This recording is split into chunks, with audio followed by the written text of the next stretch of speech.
সকালে ফজরের নামাজের পরে এবং মাগরিবের নামাজের পরে এই একটি আমল যদি আপনি করতে পারেন, আল্লাহ রাব্বুল আলামিন নিজ দায়িত্বে আপনাকে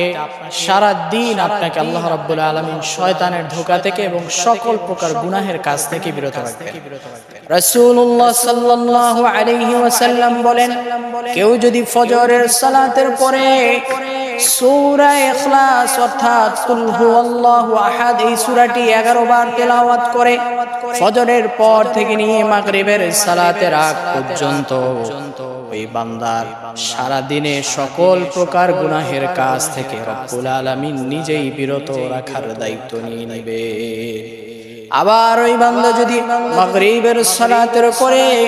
সূরা ইখলাস অর্থাৎ কুল হুয়াল্লাহু আহাদ এই সূরাটি 11 বার তেলাওয়াত করে মাগরিবের নামাজের পর থেকে একদম ফজরের আগ পর্যন্ত, ওই বান্দা